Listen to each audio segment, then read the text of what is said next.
Hello mga kabusing! Welcome back again to my vlog. So for today's video nga mga kabusing, ang pag-uusapan natin ngayon ay ang napipisel ko talaga at syempre my final prediction nga sa Mr. Pilipinas Worldwide mga kabusing, kasi nalalapit na ang Coronation Night this April 28 na nga, Monday.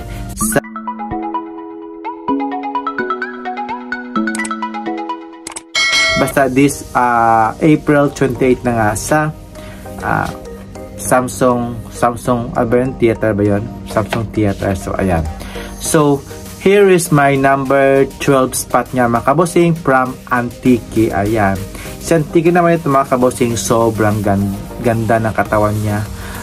Ang tangkad niya sobrang cute at syempre yung kanyang may pabulbul talaga dito sa kanyang dibdib.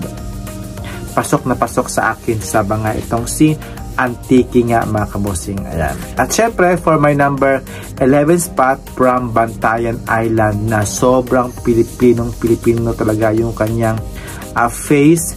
Pwede rin itong ilaban mga kabosing kahit sa ang titles.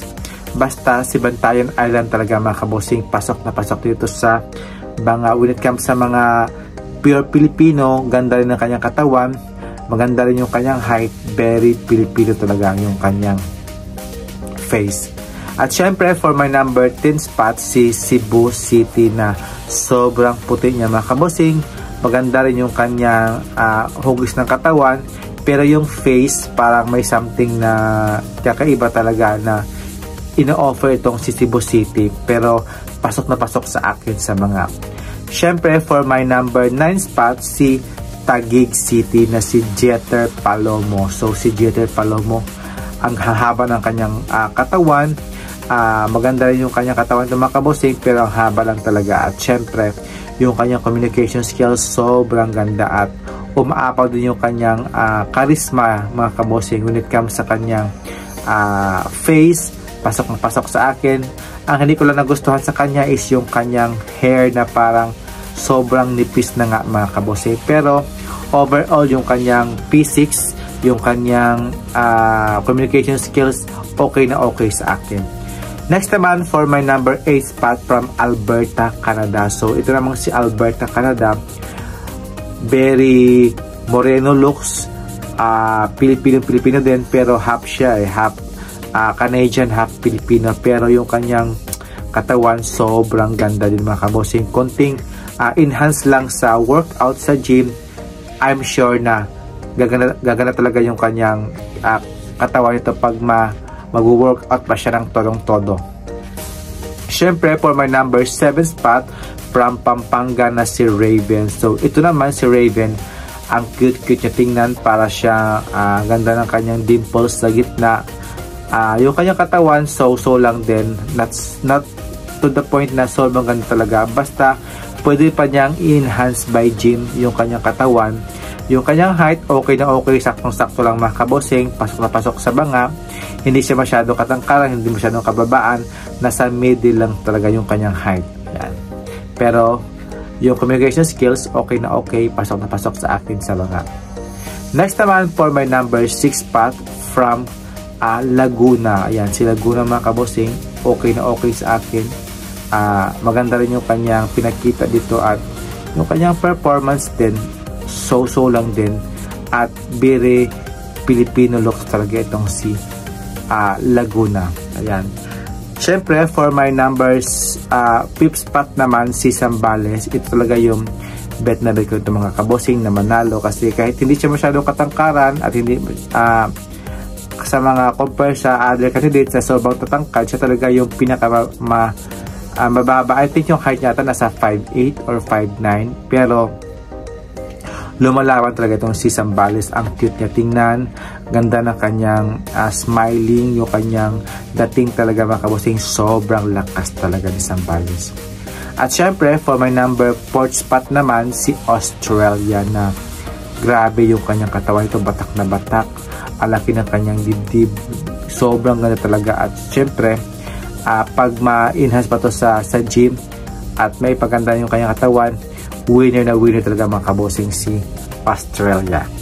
Next naman for my number 3rd spot ng San Juan City na si Kit Cortez. So this is my bet talaga mga kabosing na manalo silang tatlo mga kabosing. Yung pinaka-bet ko talaga na mag-uwi ng Cortez at syempre magkukompete talaga international mga kabosing si Kit Cortez.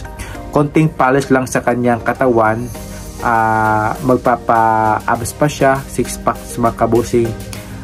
Winner na winner talaga itong si Kit Cortez. When it comes naman sa kanyang pasarela, okay na okay yung kanyang communication skills, pasok na pasok sa akin at sobrang gwapo niya mga kabosing. Ang cute talaga ni Kit Cortez ng San Juan City.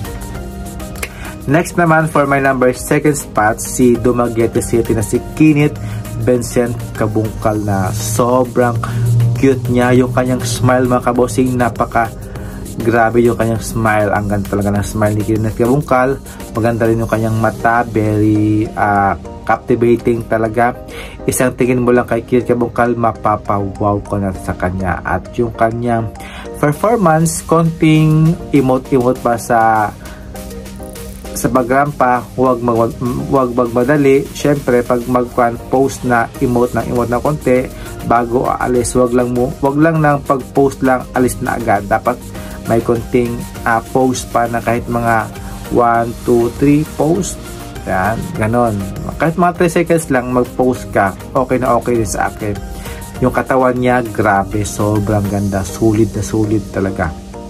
At syempre, for my number 1 spot, syempre sa akin yung gusto ko talagang manalo ng supranational is si Baguio City na si Kurt Bondat. Ito talaga si Kurt Bondat mga kabosing.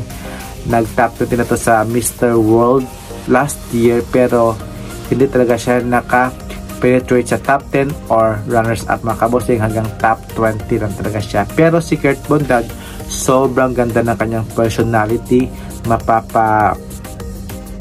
Wow ko sa kanyang body, yung kanyang performance din, grabe, umaapaw talaga yung kanyang performance.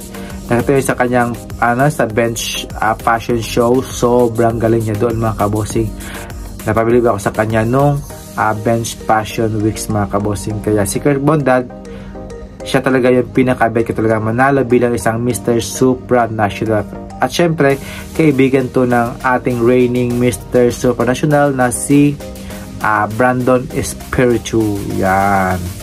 So yun mga kabosing, what do you think mga kabosing? Sino-sino yung gusto yung mag-uwi ng Corona bilang isang Mr. Philippines Worldwide at makapasok sa top 5? Comments down below mga kabosing. At syempre, thank you for watching and see you in my next vlog. And shukran, and then bye bye po.